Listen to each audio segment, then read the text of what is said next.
Buat kalian yang penasaran dengan kelanjutan perjuangan Tan Yun membalas dendam dan kembali menjadi dewa tertinggi, ikuti ceritanya di sini.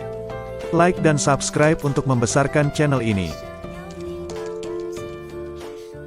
Langkah surgawi Hong Meng, dalam kehampaan, sosok Tan Yun melintas, dan saat berikutnya muncul 260 kaki jauhnya.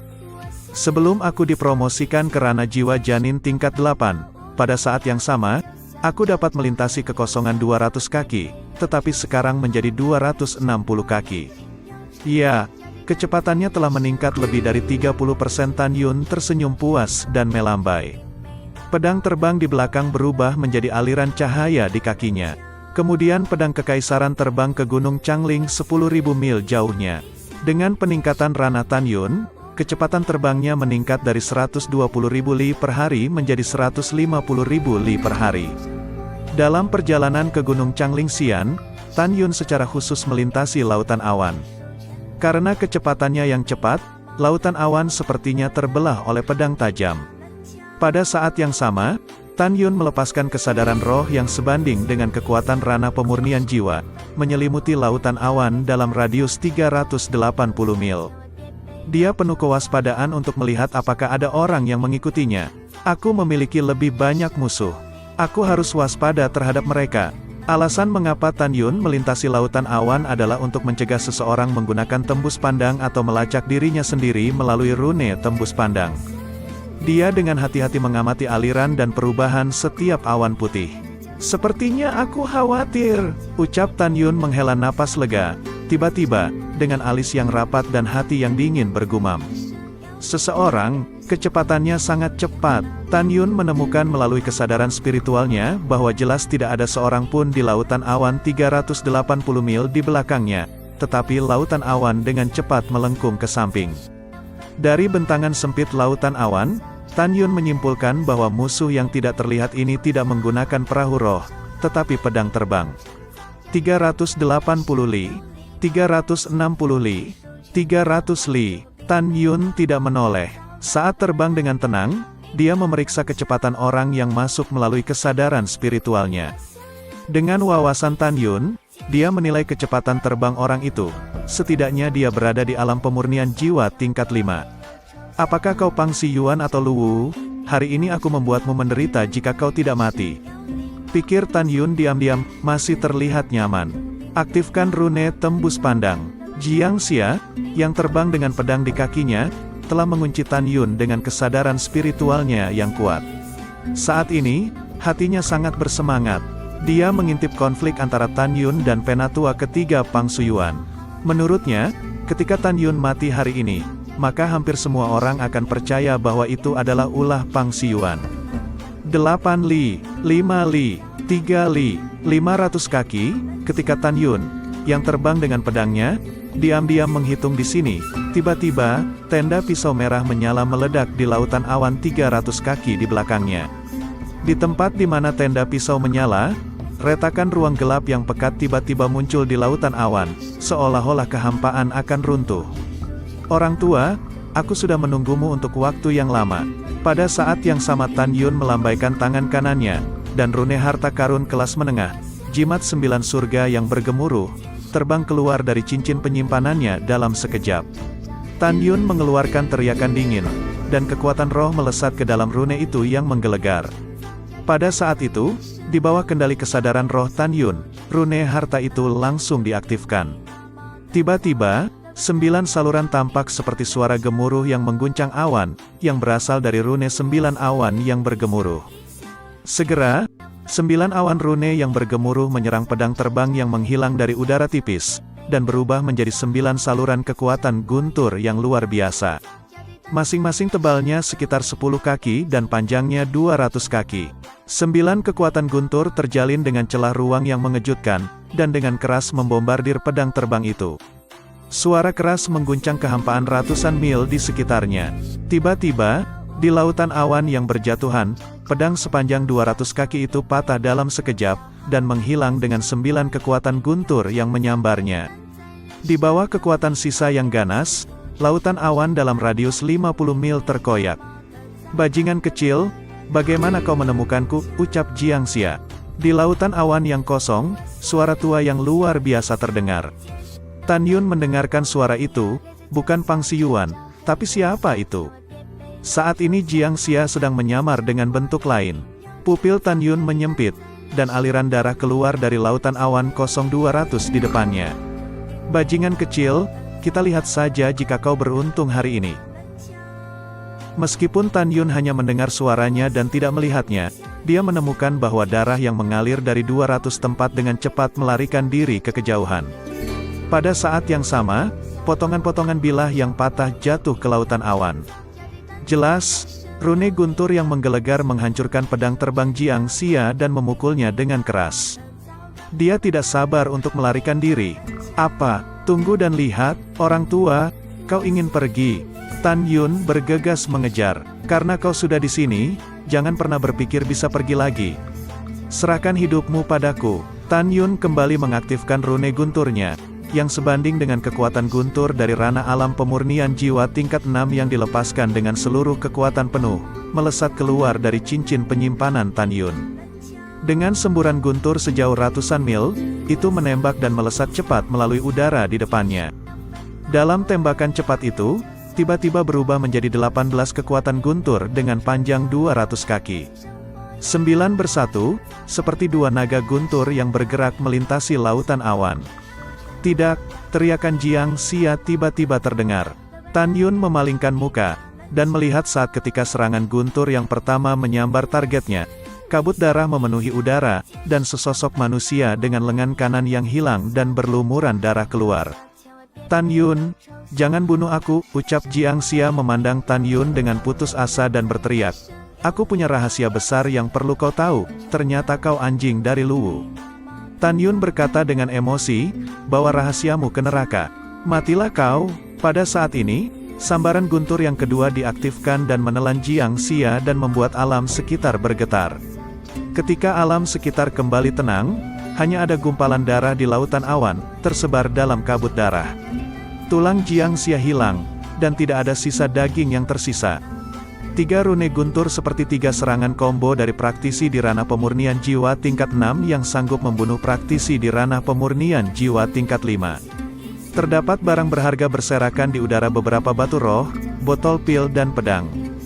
Jelas, setelah cincin penyimpanan Jiang Xia dihancurkan bersama dengan Jiang Xia, harta di dalamnya berserakan. Tan Yun mengambilnya dalam sekejap dan memasukkannya dalam cincin penyimpanannya.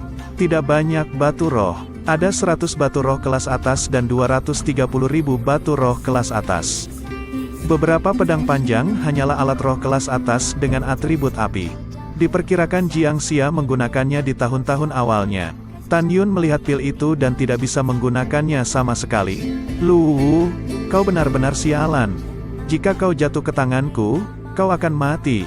Tan Yun mencibir dan pergi ke Gunung Changling. Lebih dari setengah jam kemudian, Tan Yun menelurusi hutan bambu di belakang gunung. Tan Yun turun dari pedangnya, mendorong gerbang masuk dan memasuki halamannya. Dengan bahagia Tan Yun bertanya, Penatua Sen, kapan kau datang ke gerbang dalam? Di halaman dengan pemandangan indah, Sen King Qiu, tetua dari gerbang luar, dan Sen King Feng duduk mengelilingi meja batu. Kedua bersaudara itu mengerutkan kening, seolah-olah mereka telah menghadapi sesuatu yang sulit.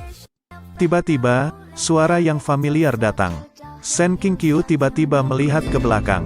Ketika dia melihat Tan Yun, air mata mengalir di matanya sambil dia menjawab, "Anak baik, aku baru saja datang kemarin."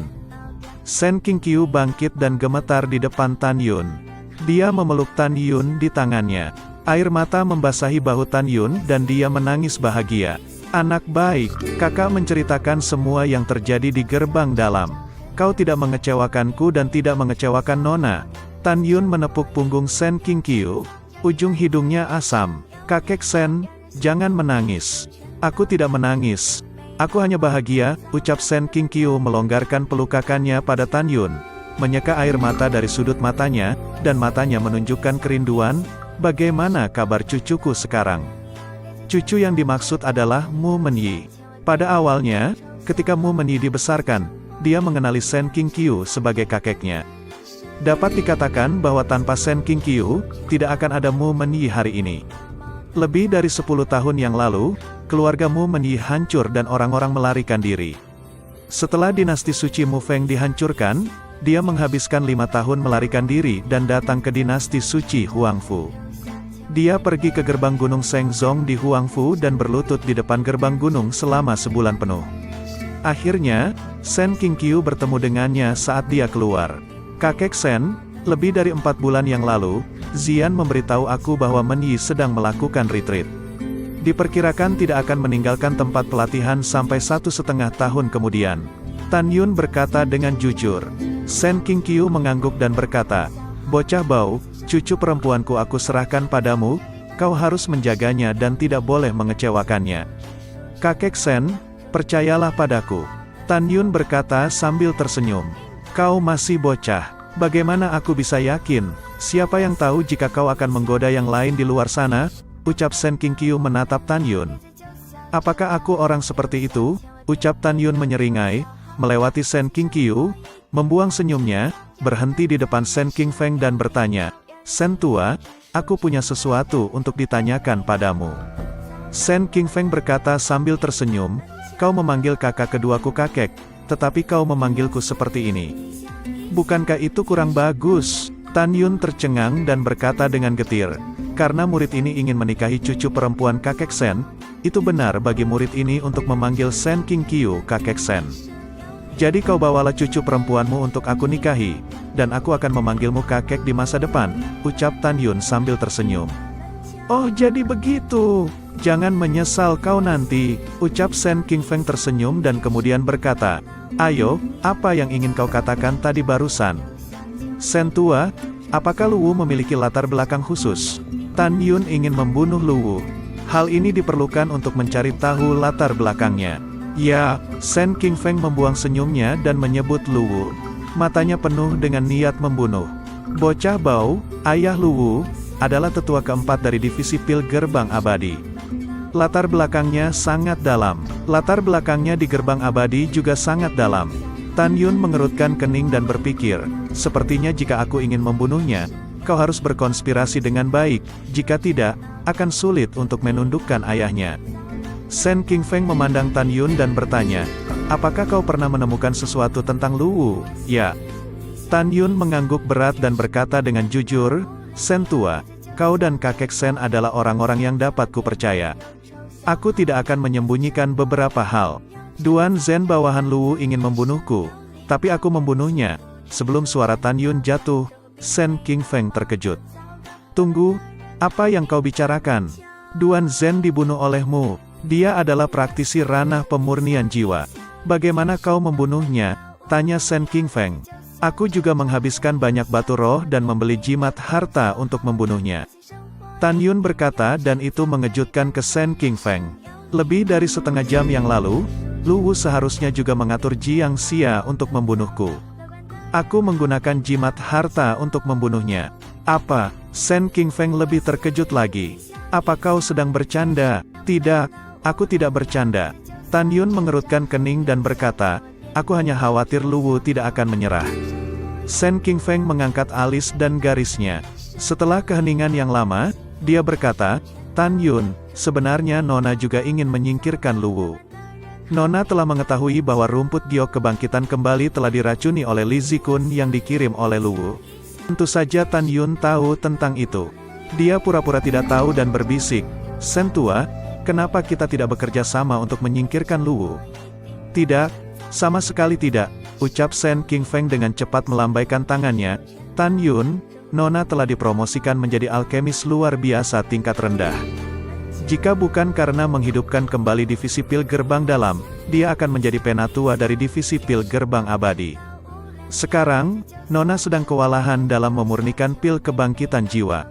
Jika Luwu mati saat ini, itu hanya akan menambah masalah untuk Nona.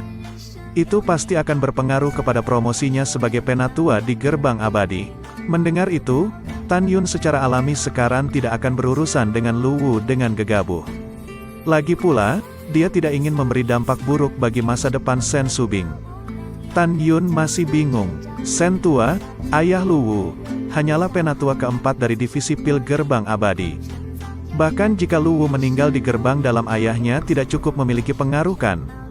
Shen Qingfeng menghela nafas, ayahnya tidak memiliki kekuatan, tetapi guru dari ayahnya sekarang adalah kepala divisi pil gerbang abadi, apakah kau mengerti? Jika Luwu meninggal, ayahnya akan pergi ke kepala divisi pil gerbang abadi dan mengatakan bahwa wanita muda itu tidak benar. Bahkan jika wanita muda itu dapat menemukan gurunya dan memperbaiki pil yang kebangkitan jiwa, diperkirakan dia tidak akan dipromosikan menjadi penatua di divisi pil gerbang abadi. Yah, aku mengerti. Tan Yun mengangguk. Apakah boleh aku berurusan dengan Luwu setelah kepala divisi dipromosikan menjadi penatua dari divisi pil gerbang abadi? Tanya Tan Yun. Tentu saja, pada saat itu, Luwu pasti akan mati. Shen Qingfeng berkata, dan wajahnya positif. Tan Yun, kau sekarang jangan membuat masalah dan menambah musuh di mana-mana. Mengerti? Aku mengerti. Setelah Tan Yun menjawab, dia berbisik, Shen tua, aku juga punya pertanyaan lain padamu. Apa itu? Katakan saja, penatua ketiga Pang Siyuan, apakah dia memiliki latar belakang khusus? Oh dia. Shen Qingfeng mengerutkan kening. Dia tidak memiliki latar belakang. Jujurlah padaku, apa kau juga memiliki masalah denganmu? Tidak, murid ini hanya ingin bertanya. Tan Yun berkata pelan. Setelah Shen Qingfeng menjawab, dia tiba-tiba menggelengkan kepalanya. Matanya yang keruh mengungkapkan ekspresi kecemasan yang dalam. Saudara kedua, menurutmu saat ini kemana Nona pergi? Aku telah memasang bendera ke puncak selama lebih dari 3 bulan seperti yang diperintahkan oleh Nona muda. Mengapa gurunya belum datang juga? Aku pergi ke rumah lelang Huangfu untuk menemui Nona muda kemarin. Dia tampak lesu. Jika gurunya tidak datang lagi, apa yang bisa dilakukan Nona? Mendengar pidato itu, Tan Yun berkata pelan, Kakek Shen tua, ada sesuatu yang harus aku kerjakan, jadi aku akan turun dulu. Yah, silakan dan perhatikan keselamatanmu. Kau memiliki banyak musuh. Jangan tinggalkan divisi pil ini jika kau tidak ada urusan penting. Shen Qingqiu dengan ramah memberitahunya. Cucu ini mengerti. Tan Yun menjawab dan pergi. Segera dia mengeluarkan pedang terbang dan terbang menuju Gunung Peri Bingking 2 jam kemudian. Pedang Tan Yun terbang ke puncak gunung, berpura-pura membungkuk dan berkata, Ketua, murid Tan Yun, ingin bertemu. Tidak ada respon untuk waktu yang lama. Tan Yun melihat sekeliling lagi dan menemukan bahwa tidak ada pengaturan di puncak. Setelah memantau barisan orang, dia segera mengenakan benang dingin nafas kura-kura dan menutupi kepala dan seluruh tubuhnya. Tan Yun langsung menuju ke tepi tebing di puncak gunung pada formasi teleportasi menuju ke kota Huangfu. Setelah memasukkan batu roh kelas atas ke dalamnya untuk mengaktifkan formasi, seketika itu ruang bergetar dan Tan Yun menghilang. Oke, sampai di sini dulu ceritanya, lanjut ke part selanjutnya. Admin mengucapkan terima kasih yang sebesar-besarnya, semoga rezeki kalian dilancarkan juga.